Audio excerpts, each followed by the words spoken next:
네, 강프로입니다. 자, 오늘 에코프로 머티리얼즈 한번 볼 텐데 일단 장중이고요. 그리고 6% 빠지고 있습니다. 자, 제가 계속해서 말씀드렸죠. 7일이 기점이 된다. 그리고 7일이 이제 내일입니다. 그리고 지금 에코프로 BM은 3% 정도 빠지고요. 에코프로 머티리얼즈는 6% 정도 빠지는데 일단 걱정하시는 분들 많을 것 같아요. 혹시라도 내가 고가에 물려 있다. 그러면 정말 이렇게 말씀드려 죄송하지만 반성을 좀 하셔야 됩니다. 어느 정도 주가가 올라가는 과정에서 내가 만족할 수 있는 수치가 있어야 돼요. 무한정 올라가는 주식은 없고 조정이 없는 주식도 없습니다. 아무리 좋은 내용을 가지고 있다고 하더라도요. 그럼 우리가 여기서 생각해야 되는 부분은 언제 반등이 나오느냐고, 그리고 그 언제 반등이 나오는 기준치는 확인을 해야 됩니다. 근데 그 확인을 뭘 해야 돼요? 에코프로 BM을 기준해서 확인을 하라고 이야기를 계속해서 드리는 거고, 그 확인에 대한 시점이 7일 실적 발표인 7일 날 정해졌습니다, 이미. 그리고 적자가 나올 확률이 굉장히 크죠. 물론 적자가 나온다는 건 리튬 가격 때문에 그렇고요. 리튬 가격은 변동을 합니다, 기본적으로. 그쵸? 이건 원자재로 취급을 받기 때문에, 아니 그냥 원자재죠. 그리고 상장되어 있고 그게 선물 시장에서 거래가 되고 있기 때문에 이런 부분은 어쩔 수 없이 가격 변화가 극심할 수밖에 없습니다. 근데 지금 잘 모르시는 분들이 있는데, 기름 있죠, 기름. 유가는 지속적으로 변동을 합니다. 그리고 투기성 자산이에요. 그런데 우리가 여기서 생각을 해야 될 게 있습니다. 기름은 계속해서 사용을 하는데 유가 변동 폭을 보면 계속 사용하는 것 대비해서, 즉 수요는 유지가 되는데 사용하는 것 대비해서 이렇게 변화폭이 심한데 어떻게 그 평균적인 거래 그 기준치를 잡을까? 자, 이렇게 잡으시면 돼요. 이게 리튬 가격하고 동일하게 움직입니다. 유가랑 리튬 가격이 동일하게 움직인다는 내용이 아니에요. 자, 어떻게 보셔야 되냐면 유가를 보면 경기가 좋을 때와 나쁠 때를 기준해서 가운데치를 딱 잡으면 60불에서 70불 사이입니다. 그리고 경기가 나쁠 때는 60불 이하에서 30불, 40불 정도까지 내려가고 40불까지는 수월하게 내려가는 편이고요. 경기가 좋을 때는요, 올라가지만 뭔가 문제가 있었을 때, 즉 80불을 돌파하는 그런 상황이 벌어졌을 때는 지정학적 위험이 발생을 합니다. 그러면 우리가 이런 구간 100불을 넘어서 막 120불, 130불까지 올라가는 그 가격대가 유지가 되는 것인가? 안 됩니다. 그럼 반대로 경기 침체 구간에 있었을 때 수요가 막 둔화를 하고 갑자기 산유국끼리 싸웁니다. 오펙 플러스에서 막 증산한다고 난리를 치고 싸워요. 이럴 때는 어떻게 돼요? 유가가 폭락을 하겠죠. 근데 이런 것에 대한 위험이 예전엔 있었거든요. 왜? 셰일 기업에 대한 주가 때문에 그렇습니다. 근데 지금은 코로나를 거치고 나서 마이너스 유가까지 한번 들어갔고 트럼프가 유지됐었던 게 아니라 바이든으로 옮겨가면서 셰일 기업들의 영향력이 많이 줄어들었습니다. 그래서 지금은 유가가 미치는 영향력이 사실상 거의 없다고 보시면 돼요. 하지만 유가를 기준해서 본다면 60불을 기준해서 경기가 좋을 때 나쁠 때의 기준치가 다르다. 자, 그러면 리튬 가격도 동일하죠. 수요에 따라서 또는 공급에 따라서 변화가 있습니다. 그리고 그 기준치가 있고 그 기준치에 따라서 갑자기 수요가 늘거나 경기에 대한 변화, 그리고 무엇보다 이제 리튬이 들어가는데 어디에 배터리 들어가죠. 배터리 뭐예요? 전기차입니다. 전기차. 그러면 전기차에 대한 수요가 일시적으로 감소할 수 있고 뭐 상황이 바뀔 수도 있지만 방향성에 대한 부분은 유지가 되고 있기 때문에 우리가 여기서 생각을 해야 되는 건 한 가지 내용밖에 없죠. 경기가 좋을 때는 높아지고 낮을 때는 낮아진다. 근데 한번 경험이 있죠. 21년도에 발생했었던 인플레이션으로 인해서 투기성 자본이 들어왔을 때는 리튬 가격이 크게 뛸 수 있다. 이런 부분이 양극재 업체 측에서는 손실로 귀결될 수 있습니다. 근데 그게 일회성 요인일 뿐이에요. 이 부분이 지나면 산업에 대한 전체적인 방향이 바뀌기 전에는 양극재 기업 그리고 리튬 관련된 쪽은 상승할 수밖에 없지만 한국의 뭐 하이드로 리튬이나 이런 쪽이 어려운 이유는요.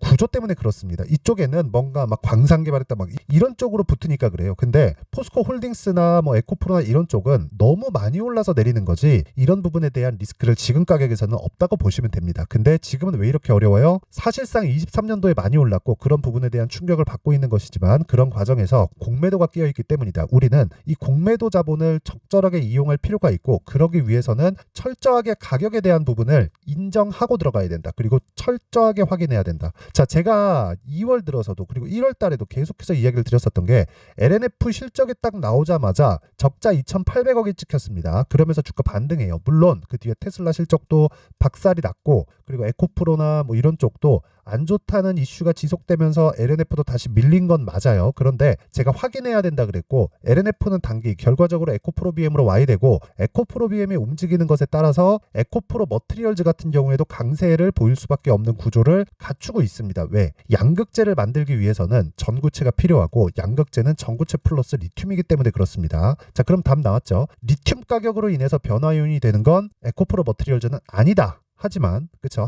광물이 들어가기 때문에 이런 것에 대한 영향도 받을 수밖에 없고, 그럼에도 불구하고 11월 달부터 큰 폭으로 상승을 했었던 건 상장 초기에 흥행에 실패했기 때문인데 지금은 그런 상황이 아니고요. 무엇보다 스케줄상 7일 내일을 기점으로 바닥을 찍고 올라갈 수 있는 확률이 굉장히 높고, 대신에 우리는 그 확률이 높기 때문에 투입을 지금부터 하세요, 이게 아니라 확인하고 매매하세요입니다. 확인하고. 그렇죠? 그러면 에코프로 머트리얼즈도 지금부터 추적을 지속적으로 해야 되지만 기준이 되는 건 에코프로 BM이고, 그렇죠? 얼마에 매수해야 되는지가 가장 중요하다는 겁니다. 자, 그러면 주식을 언제 사야 될까요? 싸게 사야 될까요? 절대 싸게 사지 마세요. 주식은 절대 싸게 살라고 마음을 먹는 순간 내가 물리겠다고 그냥 마음을 먹는 거나 마찬가지예요. 시세는 길게 나오지 않아요. 10배 올라가는 시세가 있다. 1년 지났더니, 예를 들어서 2024년 지났더니 10배 올라가는 종목이 나왔더라. 그러면 그 10배 올라가는 시세는 절대로 3개월을 넘지 않습니다. 그쵸? 한 번의 시세가. 에코프로도 마찬가지였죠. 23년도에 2월 달부터 4월 달까지 2달 반 동안 올라간 게 10만 원부터 80만 원이고요. 그리고 나서 30% 40% 조정을 받고 6월부터 시작해서 7월 달까지 다시 100%의 추가 상승이 나오면서 시세를 끝내고 지금 조정 구간에 들어갔는데, 시장의 평가치를 기준해서 봤을 때 지금은 추적을 해야 되지만 확인해야 된다. 자, 그러면 에코프로 머트리얼즈에 얼마를 매수해야 될까? 뭐 그런 것보다 다른 종목들을 확인했을 때 내가 어떻게 매수할 수 있는지 그 내용부터 확인해 볼게요. 자, 여기 보시면요, 제가 어떻게 매매를 하는지 내용이 다 나옵니다. 그리고 그런 부분을 여기 소통방에서 제가 다 공유를 합니다. 자, 실제 그 내용을 제가 보여드리면, 오늘 같은 경우에 그리고 2월 6일 인터플렉스 시장가 매수 8시 48분, 그리고 GST 시장가 매수 8시 51분 이렇게 진행하고 있죠. 오늘 제가 오픈한 건 첫날이고 저는 매수를 해오고 있었습니다. 근데 이 종목이 뭐예요? 신고가 종목이다. 신고가 종목을 어떻게 해야 돼요? 스윙으로 공략을 한다. 단타를 치는 게 종목군에 따라서 다르지 않습니다. 단타도 무조건 강세 종목만을 추려서 해야 되기 때문에 제가 진행하고 있는 신고가 종목과 절대 다르지 않다. 하지만 단타의 관점으로는 못하는 분들이 있기 때문에 제가 소통방에서 공유를 하는 내용은 모두 다 스윙으로 진행합니다. 그랬을 때 오늘 8% 상승이 나오고, 지금도 그쵸, 늦게 올라가면 늦게 올라갈수록 매수 물량은 늘어갈 수밖에 없는 구조를 만든다. 하지만 그 최종 기한은 2주 안으로 잡아야 됩니다. 2주 안에 수익 전환 못 시키잖아요. 주식 잘못하고 있는 겁니다. 자, 그래서 GST 오늘 8% 상승. 그쵸? 자, 그리고 오늘 뭐 인터플렉스 같은 경우에 보더라도 어떻습니까? 제가 6% 이런 식으로 수익을 냈죠. 1월 29, 1월 30일 이런 식으로 수익을 냈는데, 내려와서 지금 다시 매수하고 있는 겁니다. 오늘 시가에. 그쵸? 시가부터 제공량이 들어간 거고, 이 종목도 뭐예요? 제가 싸게 살려고 노력하는 흔적이 있나요? 없죠. 그쵸? 올라가는 거 다 확인하고 고가 구간에서만 매수를 합니다. 이랬을 때 보유 기간을 줄일 수 있고 수익률은 어떻다? 6%씩 이렇게 수익을 볼 수 있다. 어떤 종목이든 20%씩 이렇게 가고 막 30% 가고 이런 거 있으면 좋겠죠. 근데 모든 종목을 이렇게 만들 수는 없습니다. 그리고 이렇게 만들기 위한 작업도 필요합니다. 어떤 타점에 공략하면 무조건 먹을 수 있다, 이런 상황 자체를 기대하지도 말고 만들라고 하지도 말자. 시간 아깝다. 그쵸? 하지만 그런 부분을 배제하더라도 이런 식의 수익을 낼 수 있다는 겁니다. 자, 그리고 제가 며칠 전부터 에브리봇에 대한 영상을 지속적으로 올려드리는데, 오늘 그쵸, 10% 급등세가 나왔고 오늘 장중 고가는 14%까지 상승폭을 키웠습니다. 그쵸? 제가 실제 이것도 소통방에서 계속해서 이야기를 드리고 있는데, 자, 내용 한번 보시면 2월 1일 그쵸, 비트컴퓨터 에브리봇 그쵸, 이렇게 진행이 됐고, 비트컴퓨터 같은 경우에는 제가 자 내용 보시면 급락을 했죠. 근데 저는 첫날 매수하고 매도하고 끝냈습니다. 그래서 나온 수익이 7% 수익으로 끝냈다. 이거 분봉으로 딱 보잖아요. 7% 수익을 얻는데 정확히 걸린 시간이 2월 1일 9시부터 9시 55분까지 55분에 끝입니다. 그리고 나서 어떻게 됐죠? 급락하고 지금 주가는 재매수 구간을 제가 공략을 하려고 하고 있다. 그쵸? 자, 그러면 매매하는데 필요한 답은 다 나온 거예요. 이 종목 뭐예요? 신고가 종목이다. 그러면 그 밑에 에브리봇 한번 볼게요. 에브리봇은 지금 투자 주의에 걸려 있는데, 그런데도 불구하고 오늘 10% 상승 나옵니다. 제가 어저께도 이야기를 드렸어요. 투자 경고까지 가는 거 걱정하지 말아라. 단일가 매매되는 거 걱정하지 말아라. 이건 이미 돌아올 수 없는 강을 건넜다. 왜? 신고가이기 때문에. 그쵸? 중간중간에 제가 매매한 내용이 있죠. 0.9% 손절한 적도 있지만 지금 계속 계속 보유하고 마지막 매수로 제가 어저께 매수했습니다. 어저께 또 산 거예요. 올라오고 있는데 팔고 또 사고, 그쵸? 이런 짓을 하고 있는 거다. 그랬을 때 오늘 어떻게 됐습니까? 11% 상승 구간. 아직 한 주도 안 팔았습니다. 여기 밑에 0.6%, 1.3% 손절이 나간 건 22년도 자료입니다. 그쵸?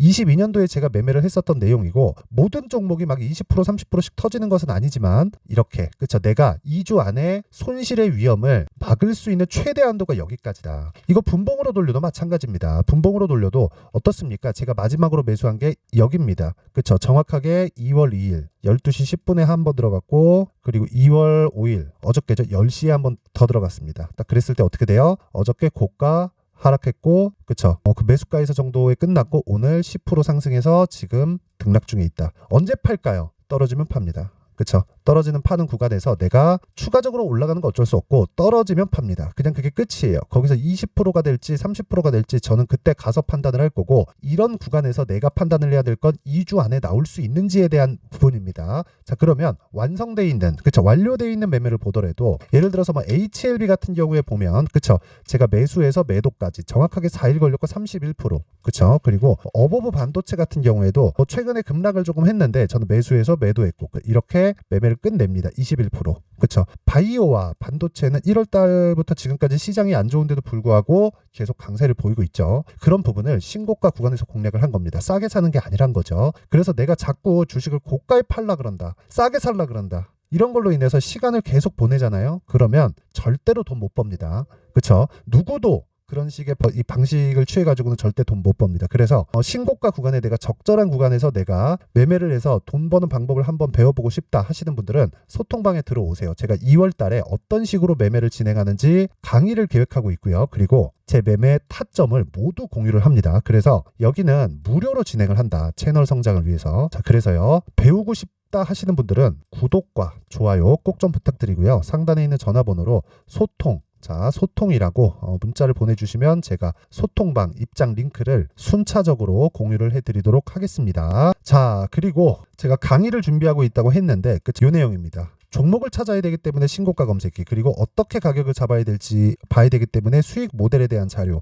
이 두 가지 내용을 가지고 제가 2월 달에 강의를 할 텐데, 이 내용도요 제가 무료로 공개를 합니다. 왜? 채널 성장을 위해서. 자, 그래서 구독과 좋아요 꼭 좀 부탁드리고요. 상단에 있는 전화번호로 참여, 자, 참여라고 문자를 보내주시면 제가 소통방 입장 링크를 순차적으로 공유를 해드리고요. 신고가 검색기와 수익 모델까지 함께 공유를 해드리도록 하겠습니다. 소통으로 문자 보내주셔도 되고요. 참여라고 문자를 보내주셔도 됩니다. 자, 그리고 에코프로 머티리얼즈 보면 오늘도 급락을 하지만 저가를 훼손한 것은 아니다. 하지만 이렇게 급락을 하는 이유는 7일날 실적 때문이다. 그런데 실적은 안 좋게 나온다. 즉 실적에 대한 기대감을 주가를 보면 알 수 있다. 없습니다. 그러면 7일 실적 이후에 우리가 타점을 잡는 게 중요하고, 그 타점은 확인하고 잡아야 된다. 그러기 위해서는 에코프로 BM에 대한 상황을 체크하자. 에코프로 BM도 지금 나쁘지 않지만 보유하고 있으면 안 된다. 하지만 내가 고가에 물려 있다. 그러면 지금 매도할 필요는 없다. 어쩔 수 없이 시간을 보내고 있기 때문에 그 시간을 보내는 것에 대한 보상을 받기 위해서 전략을 다변화시키는 게 중요하고, 그건 지금 매도하지 않고 매수 구간을 잡는 겁니다. 그쵸? 자, 그 내용을요 제가 여기 에코프로 머티리얼즈의 가격 그리고 단기 보유 전략으로 준비를 해놨고, 단기 뭐라 그랬죠? 2주입니다. 2주 안에 가격을 잡는 기준치를 제가 이야기를 드리는 겁니다. 이 내용은 20페이지에 걸쳐서 아주 상세하게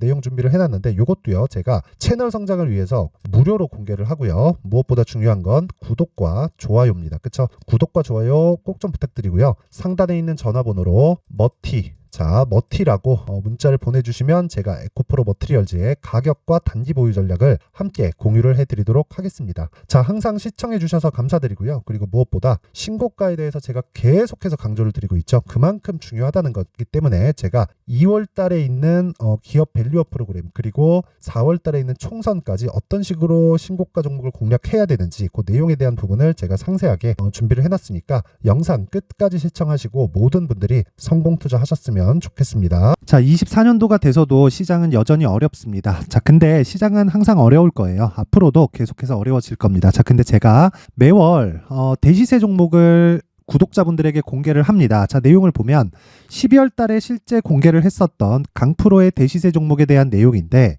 대기업을 상대로 안정적인 매출 구조를 가지고 있고요. 그리고 현재 주요 거래처는 삼성전자, 인텔, 하이닉스, TSMC, 해외에 반도체 관련된 기업이라는 걸 알 수 있죠. 그만큼 1월 달에 제가 보고 있었던 종목은 반도체 관련주라는 걸 알 수 있습니다. 공개를 해드리면 이 내용입니다. 여기 어버브 반도체, 그쵸? 실제 제가 거래한 내용을 공개를 한 거고요.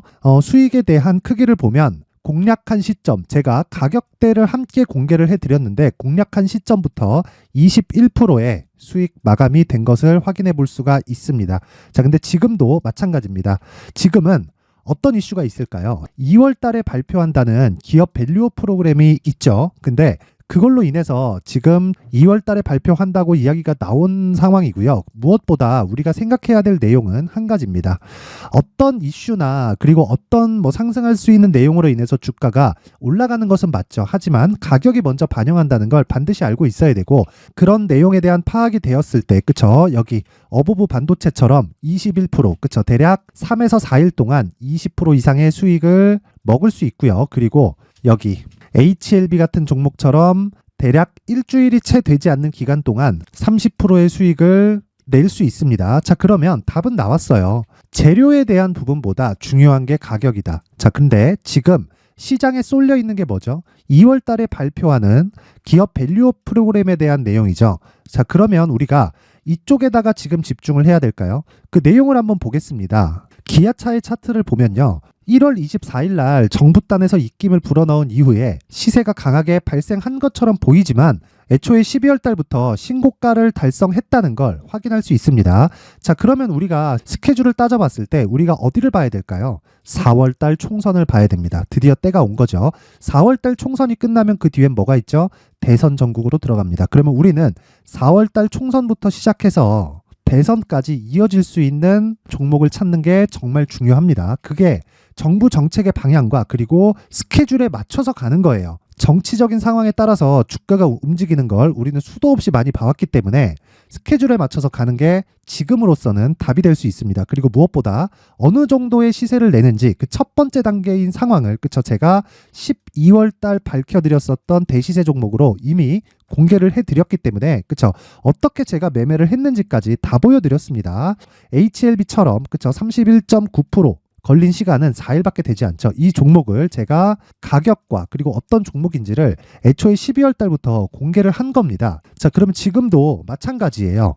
앞서서 제가 말씀드렸었던 23년도에 했었던 여러 가지 종목들이 있죠. 한미반도체 같은 종목들도 여기 소통방에서 모두 공개를 해서 실제로 10,000원부터 60,000원까지 상승한 내역이 있고요.